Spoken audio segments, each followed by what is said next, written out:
اب چلیے آئیے پاکستان کے اندر کیا ہے، گردہ پیوند کاری کے قوانین اور چوری کیوں ہوتی ہے۔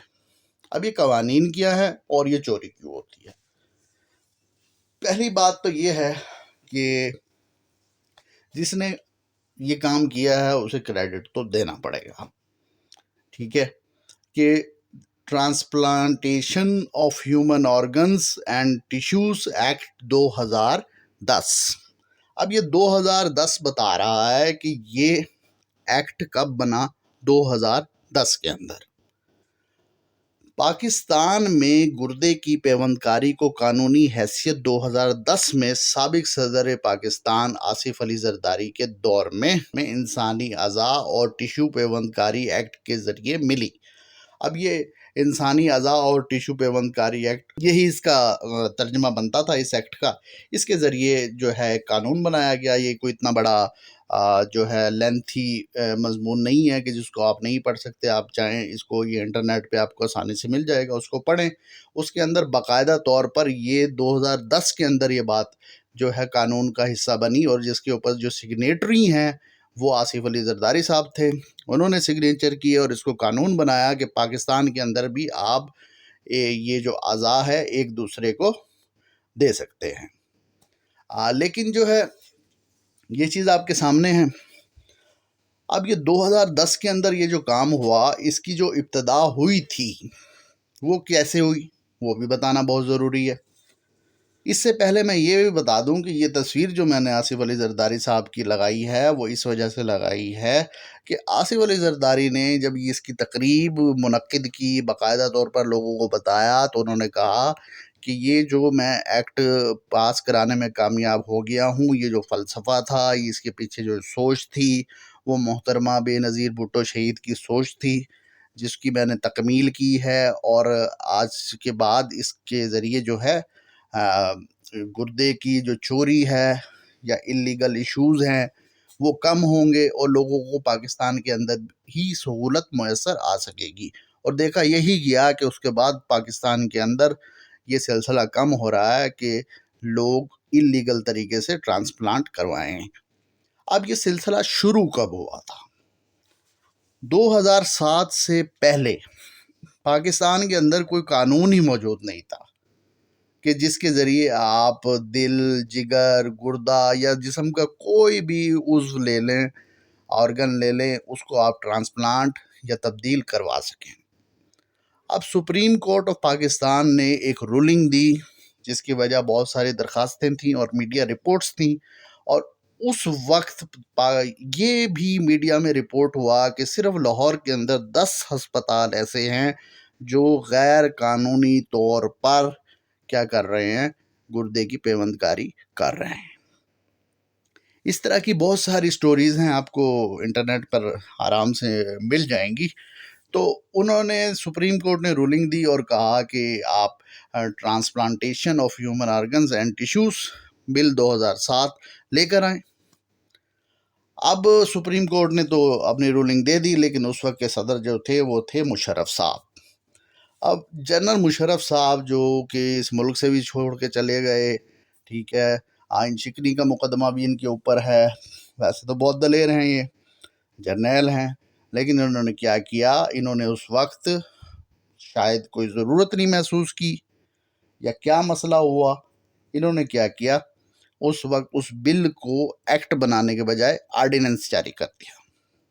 اب آرڈیننس کیا ہوتا ہے؟ آرڈیننس صدر جاری کر سکتا ہے، اس کی مدت ہوتی ہے 4 ماہ۔ 4 ماہ کے بعد وہ ایکسپائر ہو جاتا ہے۔ صدر کے پاس دوبارہ اتھارٹی ہوتی ہے کہ وہ دوسری دفعہ بھی اس کو جاری کر سکے۔ اس کے بعد اس کو نیشنل اسمبلی اور سینٹ سے منظور کروا کر ایکٹ بنا لو گے تو ٹھیک ہے، نہیں تو اس کا کوئی فائدہ نہیں۔ خیر، مشرف صاحب نے یہ کام نہیں کیا۔ یہ کام جتنا بھی آپ اختلاف رکھ لیں، آصف علی زرداری صاحب کے دور میں ہوا، اور ان کے سگنیچر اس بل کے اوپر موجود ہیں۔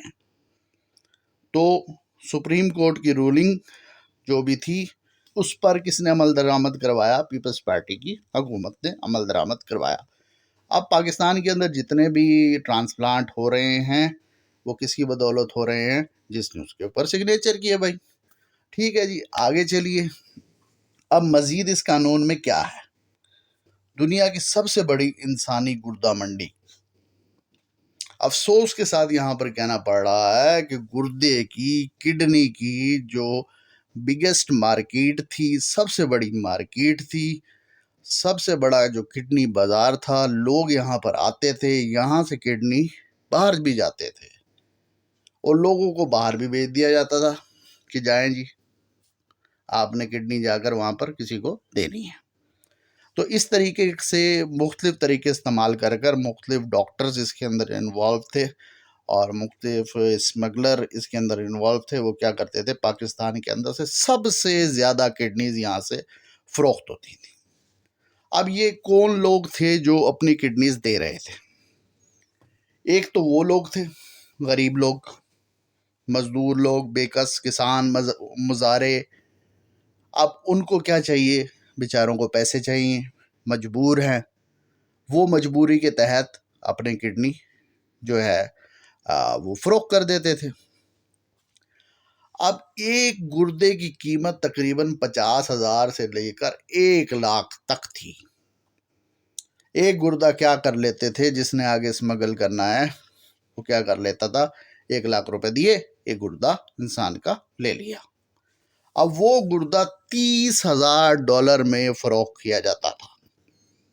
اب $30,000، اب آپ کیا سمجھیں، اب ڈالر کا ریٹ اوپر نیچے 170 کہاں پہ جا کے پہنچ گیا، تو یہ 50 لاکھ سے اوپر بنے گا اماؤنٹ۔ یعنی 1,00,000 کا لیا اور اس کو گردے کو کتنے میں بیچ دیا، 50 لاکھ سے اوپر۔ اب یہ کام جو ہے بہت زیادہ جو ہے تیزی سے جاری تھا، اور اس کے ساتھ ساتھ وہ لوگ بھی تھے جن کے گردے بیچاروں کے چوری ہو جاتے تھے۔ چوری کیسے ہوتے تھے؟ ہوا اپینڈکس کا آپریشن اور ساتھ کیا کیا ڈاکٹر نے، گردہ بھی نکال لیا بھائی، اور گردہ نکال کے اس نے کیا کیا، اس کو آگے بیچ دیا۔ بعد میں کسی بیچارے غریب بندے کو پتا چلا کہ کیا ہوا بھائی، میرا تو گردہ چوری ہو گیا۔ ایسے واقعات بھرے پڑے ہیں۔ اچھا جی، اب گردہ فروخت کرنے والوں کے ساتھ ساتھ جہاں پر ان کو نقصان تھا اس چیز کا، جو اپنے کڈنی نکال کر دے رہے تھے، اب اللیگل طریقے سے لگانے سے کیا ہو رہا تھا کہ جن لوگوں کو گردے لگ رہے تھے ان کی جان بھی خطرے میں تھی۔ اس کی وجہ یہ ہے کہ اس کا باقاعدہ قانون ہے، قانون کے تحت جس کو آگے جا کر مزید تفصیل کے ساتھ ڈسکس کر لیں گے، جو کلوز ریلیٹو ہوتا ہے وہ دیتا ہے گردہ، تاکہ اس کا بلڈ دیگر چیزیں میچ ہو جائیں۔ لیکن جب اللیگل طریقے سے آپ گردہ لگوائیں گے تو اس کا مقصد ہے کہ آپ کا کلوز ریلیٹو گردہ نہیں دے رہا۔ تو اسی طرح کا ایک جو ماجرا ہوا ہمارے سامنے، وہ عمر شریف صاحب، ان کی بیٹی کے ساتھ۔ ان کی بیٹی کو ڈاکٹر فواد ممتاز صاحب نے غیر قانونی طور پر پنجاب سے بھی باہر لے گئے، آزاد جموں و کشمیر لے گئے اور کسی خفیہ مقام پر انہیں گردہ لگا دیا۔ اب وہ گردہ لگانے کے بعد کیا ہوا، کچھ عرصے بعد وہ فوت ہو گئی۔ بعد میں اس کے اوپر تحقیق ہوئی، بہت تحقیقاتی رپورٹس آئیں، بڑے بڑے صحافیوں نے اس پر کام کیا اور اپنی تحقیقاتی رپورٹ سامنے لے کر آئی۔ پتہ چلا کہ گردے کا مرض تھا، پھر تحقیق کی، پتہ چلا کون صاحب سے ہیں جو اس کے اندر ملوث ہیں، کنہوں نے ان کا علاج کیا، تو ڈاکٹر فواد ممتاز کا نام آیا۔ جب ڈاکٹر فواد ممتاز کا نام آیا تو ان کی ہسٹری نکالی گئی، تو وہ پہلے ہی ان چیزوں کے اندر کئی دفعہ نامزد ہو چکے تھے۔ پھر بہت بڑے بڑے سینئر جرنلسٹ ہیں جن کے اندر آصف چودھری صاحب کا نام بھی ہے، جن کا نام لازمی میں یہاں پر لوں گا، میرے سینئر بھی ہیں، کولیگ بھی رہ چکے ہیں، ڈان میں ہوتے ہیں۔ انہوں نے باقاعدہ اس کے اوپر بہت اچھی سٹوری شائع کی کہ یہ جو ڈاکٹر صاحب ہیں یہ باقاعدہ طور پر ان کا کام ہی یہی ہے، اور انہوں نے تقریباً اس کے لیے 3.4 ملین یا پھر 34 لاکھ روپے لیے۔ اب ان صاحب نے کیا کیا، ریڈ پڑنے سے پہلے ہی یہ فرار ہو گئے۔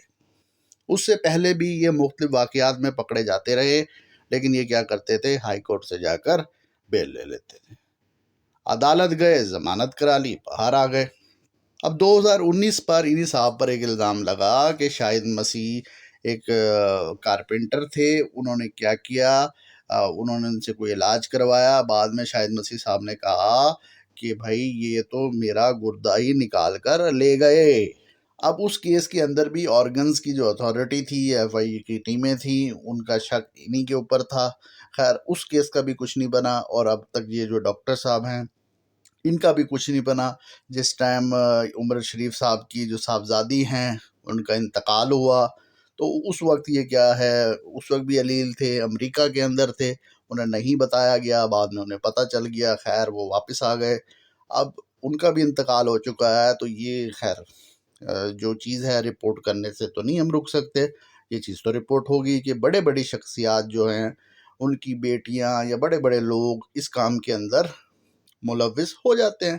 اب ان کی بیٹی کو انفیکشن ہوا، انفیکشن کے بعد انہوں نے جس ڈاکٹر کے پاس گئیں، وہ صاحب تو انہوں نے کیا کہا، آپ کا تو ٹرانسپلانٹ ہوگا، اور ٹرانسپلانٹ ایسا کیا کہ وہ اللہ کو ہی پیاری ہو گئی۔ خیر یہ ایک مثال ہے ہمارے سامنے، بہت جو ہے افسوسناک مثال ہے۔ اس خبر کی واضح طور پر عمر شریف صاحب کی جو فیملی ہے اس کی جانب سے بھی کوئی اتنی تردید نہیں کی گئی، اور جو یہ خبریں جن لوگوں نے دیں، خیر بہت بڑا نام ہے ان لوگوں کا، اور انٹرنیشنل لیول پر بھی یہ نیوز جو ہے پبلش ہوئی، اور ان کے پاس سورسز اور ان کے پاس تمام ایویڈنس جو تھے وہ موجود تھے، انہوں نے پیش کیے۔ اور اس کے بعد جو ہے یہ کیس، اس کا کیا ہوگا کیا نہیں ہوگا، قانون کے اندر اتنے لوپ ہولز ہیں کہ جو اتھارٹی ہے وہ بھی بے بس ہے۔ چلے ایک نام تو رپورٹ ہو گیا، ٹھیک ہے، کہ ان لوگوں نے کیا کیا، انلیگل طور پر گردہ لگوایا، وہ خبروں میں آ گیا، وہ فوت ہو گئے۔ اس کے علاوہ بھی اب یہ دیکھنا ہے کہ پاکستان کے اندر کسی کو گردہ کیسے دے سکتے ہیں۔ اب یہ جو قانون بنا 2010 کے اندر، اس کے اندر پورا پروسیجر موجود ہے کہ کون کسے گردہ دینا ہے، کسے گردہ نہیں دینا، کس نے دل دینا ہے، کس نے جگر دینا ہے، اس کا کیا صورتحال ہوگی۔ اب موضوع ہمارا گردے کا ہے تو گردے پہ ہی رہیے۔ اب گردے میں کیا ہے، گردہ دو طرح سے لیا جا سکتا ہے۔ اب دو طرح سے کیسے لیا جا سکتا ہے، ایک لیفٹ سائڈ سے لے لیں، ایک رائٹ سائڈ سے لے لیں، نہیں ایسا نہیں ہے۔ ایک آپ زندہ شخص سے لے سکتے ہیں، اور ایک مردہ شخص سے آپ گردہ لے سکتے ہیں۔ اب مردہ جو شخص ہے نا، اس کا قانون تو بہت سیدھا سا ہے۔ مردہ شخص کے بارے میں قانون یہ کہتا ہے کہ اگر کسی بھی مردہ شخص کے جسم سے آپ کوئی بھی اعضا نکال رہے ہیں، چاہے وہ دل ہے، چاہے وہ جگر ہے، چاہے وہ کڈنی ہے، چاہے وہ آنکھ ہے، ٹھیک ہے، کچھ بھی آپ نکال رہے ہیں، تو اس کے لیے صرف یہ ہے کہ وہ جو بندہ اس دنیا سے چلا گیا، فوت ہو گیا، اللہ کو پیارا ہو گیا، وہ صرف ہاتھ سے لکھ کر دے جائے، تحریری طور پر یہ لکھ کر دے جائے کہ یہ آپ میرے مرنے کے بعد میری باڈی کے ساتھ یہ سب کر سکتے ہیں۔ اگر وہ تحریری طور پر اجازت نامہ دے گیا ہے، اپنے جو اعضاء ہے وہ ڈونیٹ کر گیا ہے، تو اس کے بعد کوئی بھی قانونی پیچیدگی نہیں ہے، ٹھیک ہے۔ تو اس کا جو بھی وصیت نامہ ہوگا، اس کی ول ہوگی، اس کو پیش کر دیا جائے گا، بورڈ دیکھے گا، اتھارٹی اس کو دیکھے گی، وہ کہے گی ٹھیک ہے آپ اس کا جو کڈنی ہے وہ نکال لیں۔ اس کا کڈنی نکالنے کے بعد، اس کے بعد کوئی پیچیدگی قانون کے اندر نہیں ہے کہ آپ کس کو لگا سکتے ہیں، کس کو نہیں لگا سکتے، ٹھیک ہے جی۔ اس کے لیے خونی رشتہ ہونا یا کلوز کوئی ریلیٹیو ہونا ضروری نہیں ہے۔ جو شخص مر گیا ہے اس کا کوئی بھی عضو ہے، اگر وہ ڈونیٹ کر گیا ہے تو وہ کسی کو بھی لگا کر اس کی جان آپ بچا سکتے ہیں، یہ قانون کا حصہ ہے۔ اب اس کے بعد کیا ہے، زندہ کے لیے، اب جو شخص زندہ ہے، چل پھر رہا ہے، وہ اپنا کوئی گردہ یا جگر ڈونیٹ کرنا چاہتا ہے، دو چیزیں ہوتی ہیں ڈونیٹ زیادہ، یا گردہ یا جگر۔ اب وہ کیا کرے گا، اس کے لیے ضروری ہے کہ ایک تو وہ 18 سال سے زائد ہو، 18 سال کا ہو یا 18 سال سے زائد۔ یہ ہمارے ہاں جو ایڈلٹ ہے اس کی جو ڈیفینیشن ہے، جس کا آئی ڈی کارڈ بن سکتا ہے وہ یہی ہے، یا تو 18 سال کا یا 18 سال سے زیادہ ہو۔ اس کے بعد اس کے لیے ضروری ہے کہ اب وہ قریبی رشتہ دار ہو۔ قریبی رشتہ دار کے اندر کون کون سے رشتے ہیں وہ بھی مینشن کیے گئے ہیں، بھائی ہو، بہن ہو، ماں ہو، باپ ہو، بیٹا ہو، بیٹی ہو، یا میاں بیوی ہو۔ خیر میاں بیوی کو بھی ڈال دیا انہوں نے، اب میاں بیوی کے لیے تو مسئلہ ہی بن جائے گا۔ بیوی کہے گی میں نے تجھے گردہ دیا ہے، اب ایسا کر اگلے سال تو مجھے گردہ دے۔ اب یہ تو مسائل خیر پیدا ہو جائیں گے۔ خیر یہ ایک اپنی جگہ پر مسئلہ ہے، اس نے تو خیر حل ہونا ہی نہیں ہے۔ تو اصل مدعے کی طرف آئیں تو اب یہ اگر ریلیٹیوز ہیں تو پہلے یہ گردہ اپنا دے سکتے ہیں۔ اب کیا ہو کہ اگر یہ ریلیٹیوز گردہ دینا چاہ رہے ہیں، ان کے ٹیسٹ ہوں اور گردہ میچ ہی نہ کرے۔ اب اگر اس کو گردہ میچ نہیں کر رہا، اس نے سارے اپنے ٹیسٹ کرا لیے، تو پھر کیا دوسرا مرحلہ آئے گا کہ کوئی دوسرا شخص اس کو گردہ دے گا۔ اب اس دوسرے شخص کے اندر کوئی دور پار کا کزن بھی ہو سکتا ہے کہ کزن صاحب کیا کریں، آ کر اپنا گردہ ڈونیٹ کر دیں۔ اب پاکستان کے اندر کزن کی کیا ڈیفینیشن ہے یہ تو سب کو معلوم ہوگا۔ اب دو افراد کو کسی جگہ بیٹھے ہوئے دیکھیں اور پھر پوچھیں کہ آپ دونوں کون ہیں، تو وہ کیا کہتے ہیں، ہم آپس میں کیا ہیں، کزن ہیں۔ ٹھیک ہے جی، کزن تو آپ کو سمجھ آ گیا۔ اگر نہیں سمجھ آیا تو خیر سے جب نواز شریف صاحب کا دور تھا اور طاہر القادری اور عمران خان صاحب جو ہے اسلام آباد گئے تھے، تو ڈاکٹر طاہر القادری صاحب نے کیا کہا تھا، ہم دونوں کیا ہیں آپس میں کزنز۔ اب جب عمران خان صاحب کی حکومت آ گئی تو انہوں نے کیا کزن کا مسئلہ حل کر دیا یا ایک دوسرے سے راضی ہیں؟ نہیں، یہ ہوتی ہے کزن کی ڈیفینیشن۔ تو کزن جو ہے وہ بھی ہو سکتا ہے۔ اب وہ شخص کیا کرے گا، سب سے پہلے جو ڈونر ہے وہ ہیومن آرگن ٹرانسپلانٹ اتھارٹی کو انٹرویو دے گا۔ اس انٹرویو کے اندر پورا پینل بیٹھے گا، پینل بیٹھ کر جج کرے گا کہ یہ بندہ گردہ کیوں دینا چاہتا ہے، اس کے پیچھے کوئی دباؤ تو نہیں ہے، کوئی اور وجہ تو نہیں ہے، کوئی لالچ تو نہیں ہے، کوئی مجبوری تو نہیں ہے، اور کیا یہ گردہ دینے کے بعد یہ بندہ خود سروائیو کر جائے گا، اس کے اندر اتنی صلاحیت موجود ہے۔ یہی پروسیس جو ہوتا ہے جب آپ لیور ٹرانسپلانٹ کے لیے لیور کا ایک حصہ لیا جاتا ہے تو اس وقت بھی یہ سارا پروسیس کمپلیٹ کیا جاتا ہے۔ اس کے بعد جو اتھارٹی جو ہوگی وہ اجازت دے گی کہ آیا کہ اس بندے کا گردہ نکال کر اس کو ڈال دیا جائے یا نہ ڈال دیا جائے۔ تو اس تمام مرحلے کے دوران کہ اگر قریبی رشتہ داروں کے گردے میچ نہیں کیے، اب ان کے ٹیسٹ ہوں گے، ان کے اوپر کئی سال لگ جائیں گے۔ اب کئی سال لگنے کے بعد اب کیا ہے کہ وہ بندہ بچتا ہے یا نہیں بچتا، اب یہ اس کی قسمت ہے۔ اگر بچ جائے گا تو پھر ہو سکتا ہے کہ اگلے مرحلے میں اس کو گردہ لگا دیا جائے، اگر نہیں بچتا تو پھر کیا ہوگا، پھر اللہ کی مرضی بھائی، کیا کر سکتے ہیں۔ خیر یہ قانون ہے، بنا ہے، اس کے اندر امینڈمنٹ کی جو اگر کہیں پر ضرورت ہے تو وہ تو ممکن ہے، اس کے لیے تو کوئی اتنا پریشان ہونے والی بات نہیں ہے، کہ بڑی بات یہ ہے کہ قانون بن گیا۔ اب اس طرح کی بہت ساری تجاویز ہیں جو سامنے آتی ہیں۔ مثال کے طور پر جب زندہ اور مردہ شخص کی بات ہو رہی ہے تو ایک شخص جب مرنے کے قریب ہوتا ہے تو اس کے اعضاء ویسے ہی بیچارے کے جواب دے رہے ہوتے ہیں کہ وہ پتہ نہیں لگے گا اگلے بندے کے اندر کام کرے گا یا نہیں کرے گا۔ تو اسی طرح بہت ساری سجیشنز بھی آتی ہیں کہ جو ایکسیڈنٹ میں مر جاتے ہیں ان کے اعضاء کیا آپ ان کے اہل خانہ کی رضامندی کے ساتھ ڈونیٹ کر سکتے ہیں، یا پھر کیا وہ اپنی زندگی میں ایسی کوئی ول کر گئے کہ اگر ہمارے ساتھ خدا نخواستہ کوئی حادثہ ہو جائے، کوئی ایکسیڈنٹ ہو جائے، یا ویسے ہی اللہ نہ کرے کوئی ان کا قتل ہو جائے، تو کیا ان کی آرگنز، تو ایسے مرنے والوں کی تعداد تو بہت زیادہ ہے، وہ ڈونیٹ کر سکتے ہیں؟ نہیں کر سکتے، ایسا کوئی قانون موجود نہیں۔ پھر لاوارث لاشیں ایسی ہیں جو لاوارث مر جاتے ہیں، جن کا کوئی پوچھنے والا نہیں ہوتا، کئی کئی دن مردہ خانے میں ان کی لاشیں پڑی رہتی ہیں۔ کیا ان کے آرگنز کا استعمال ہو سکتا ہے؟ نہیں ہو سکتا۔ تو اسی طرح یہ خیر سلسلہ ہے، یہ تو ابھی چلے گا۔ اسی طرح آپ نے دیکھا کہ اعضاء کے فروغ کرنے کا الزام بڑی بڑی شخصیات کے اوپر لگایا گیا، جن کے اندر یہ عیدی صاحب بھی تھے۔ عیدی صاحب کے اوپر بھی لگانے والوں نے الزام لگا دیا کہ یہ کیا کرتے ہیں بھائی، کہ لوگ جو مردے وغیرہ یہ کرتے ہیں تو ان کے اعضاء بھی نکال لیتے ہیں۔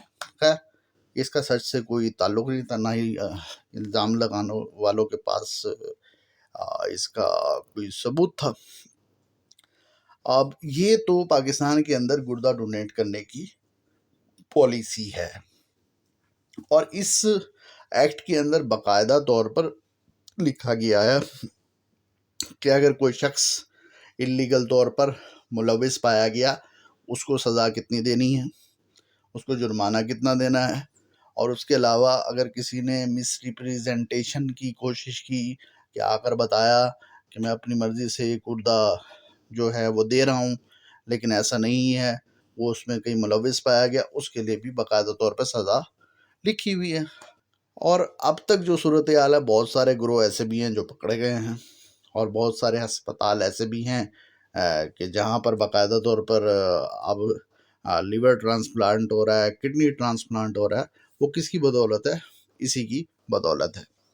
تو یہ تو ہے پاکستان کے اندر گردے کا مسئلہ کہ گردہ لگوانا کیسے ہے۔ اب پاکستان کے اندر یہ بھی میں آپ کو بتا چکا ہوں کہ گردے سے متاثر ہونے والے افراد کی تعداد بھی بہت بڑی ہے۔ تو یہ تو ہمارے سامنے آ گیا کہ ٹھیک ہے، دنیا نے سور کا گردہ لگا دیا، اور پاکستان کے اندر گردہ لگوانا it self is a big issue, اور یہ بڑا کمپلیکیٹڈ میٹر ہے۔ اس کو اتنا عام مسئلہ نہ سمجھیں کہ اگر آپ نے گردہ لگوانا ہے تو اسپتال جائیں گے، چلو 2 گھنٹے بعد واپس آ جائیں گے، ایسا نہیں ہے۔ بڑا یہ جو ہے پروسیس سے گزرنا پڑے گا۔ اسی لیے لوگ کیا کرتے ہیں، اللیگل کی طرف چلے جاتے ہیں۔ یہ تو ہو گیا گردہ۔ اب سور کی پاکستان میں کیا صورتحال ہے اور اس کا استعمال کیا ہو رہا ہے۔